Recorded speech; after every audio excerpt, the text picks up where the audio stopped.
to the already not yet. You know, there's a concept out there that if you just allow things to happen, it will just naturally take care of itself. Well, in some cases, that may be the case. However, in most cases, that is not the case. There's a concept that we need leaderless organizations. Well, I guess it depends on what you consider a leader. If you don't have leaders, servant leaders, quarterbacks, coaches, right? You have chaos. You have everyone doing what's right in their own eyes. And when that occurs, you have increasing confusion, and in a time of crisis, that amplifies fear.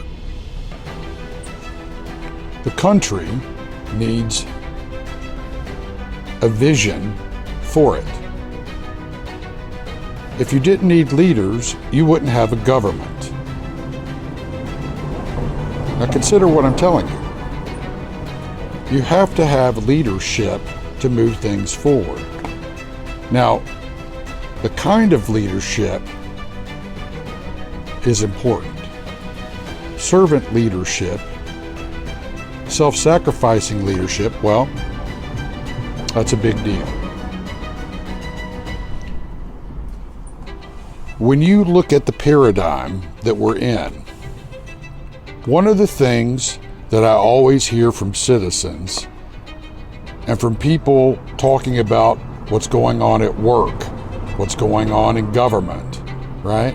What's going on in school districts and blah, blah, blah, blah, blah, right? Is that we have an inherent lack of authentic servant leadership, real leadership. Why do you think that is?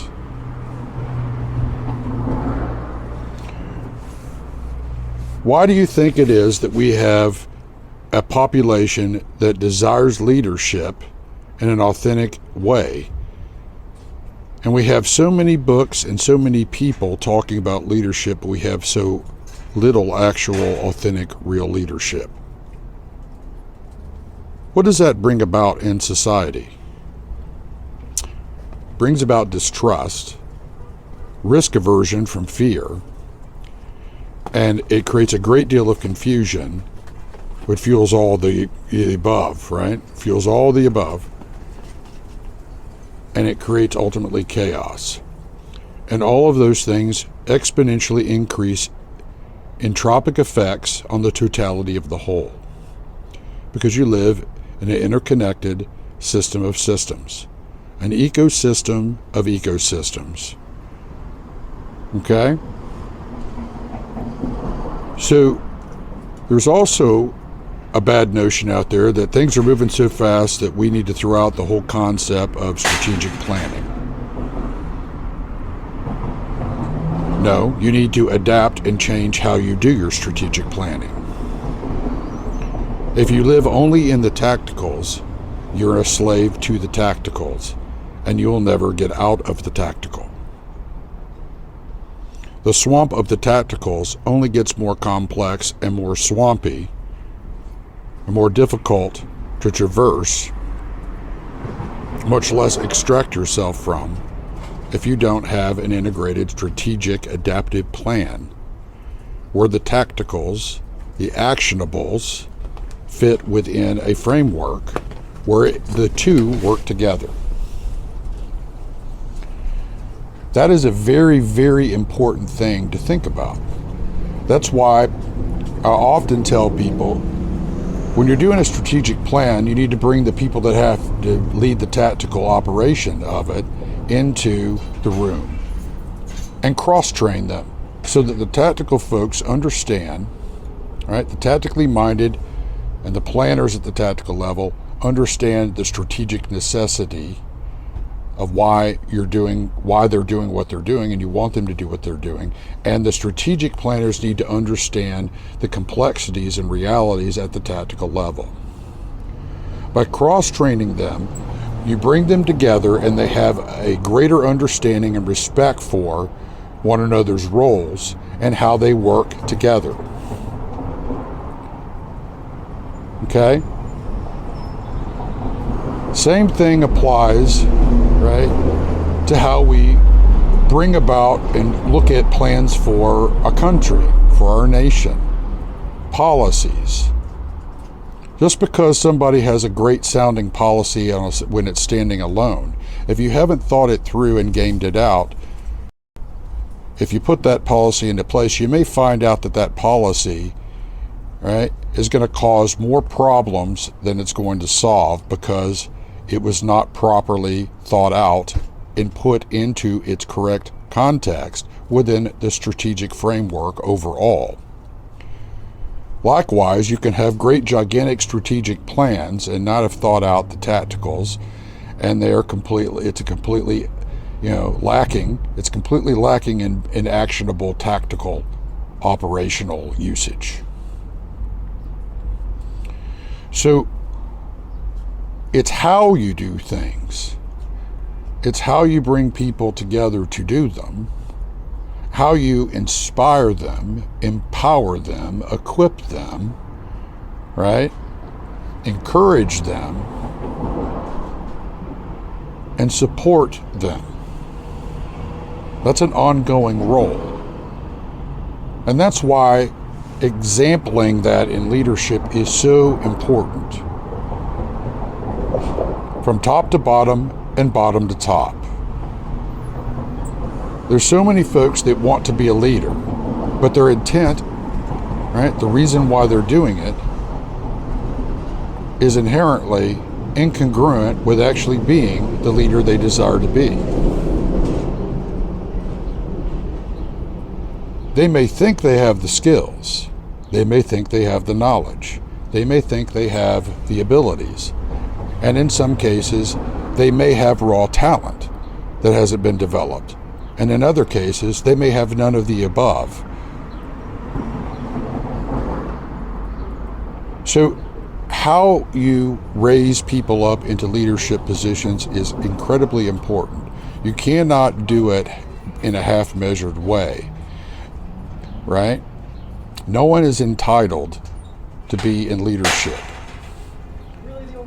It's not about power, right, and position, and all that comes with that, with influence and potentially money and all those things. But it's about serving the highest good of those whom you are to lead. It's not about you. It's about them. And that is applicable whether it is in the public or private sector, or it's in your own home, in your own neighborhood, in your own town. Now, we need to example those things from the bottom to the top and the top to the bottom, from the nation all the way down to the home, across all the 7 spheres of influence.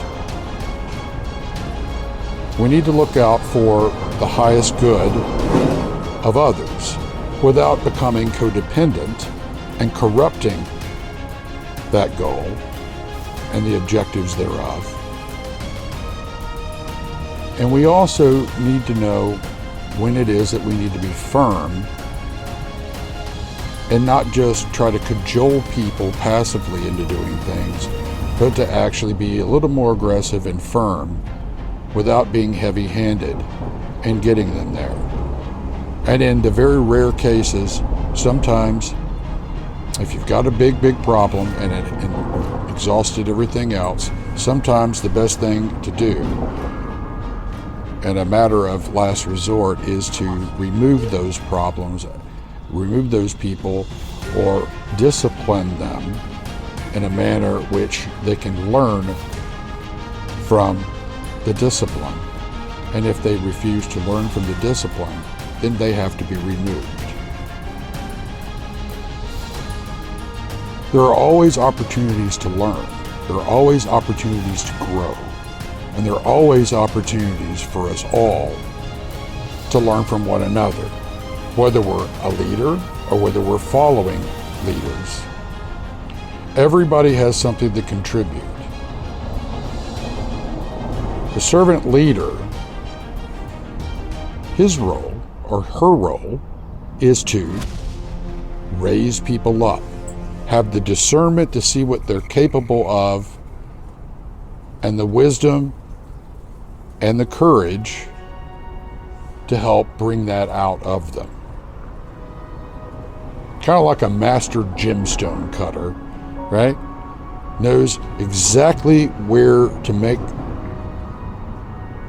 the cuts and where to apply the grinding stone, right?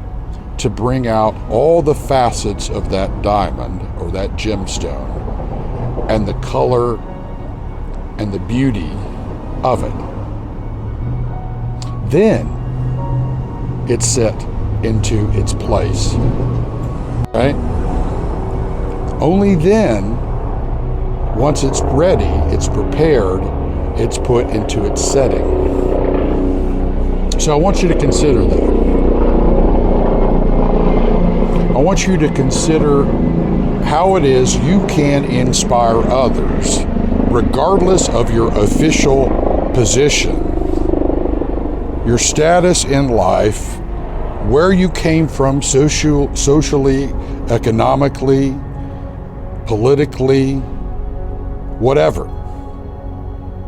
You have something to contribute, and you can model servant leadership and what that looks like every single day by how you serve others, how you lift others up, how you treat others, and how you look to do the highest good for others and grow in that.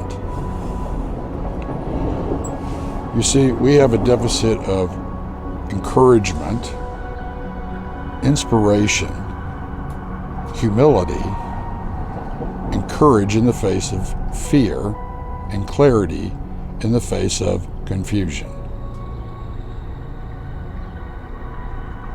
It is in those times people need proper examples the most.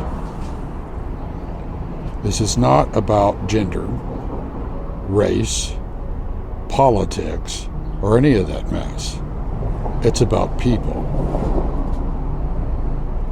If you are making choices to raise people up to positions of authority and power based solely on those other things, gender, race, politics, what have you, you are removing the ground beneath your own feet. And you won't realize that until crisis comes home to you and reveals that you have built your foundations improperly by doing the wrong thing. At that point, you'll either be humbled and learn the lesson, or you'll be humiliated and lose all of your positioning. So think about it. If you are looking out for the highest good of others, you're going to learn not only from them, they're going to have great ideas and good concepts. By lifting them up, you're building the edifice for which you can have a maximum impact, not only in their lives and their lives upon yours, but on the totality of the whole. Be it the organization, the company, a division in it, some subset of that, or the nation, the government, and wherever it is that you fit within that contextual framework. It all begins with you, and it all begins in the small things.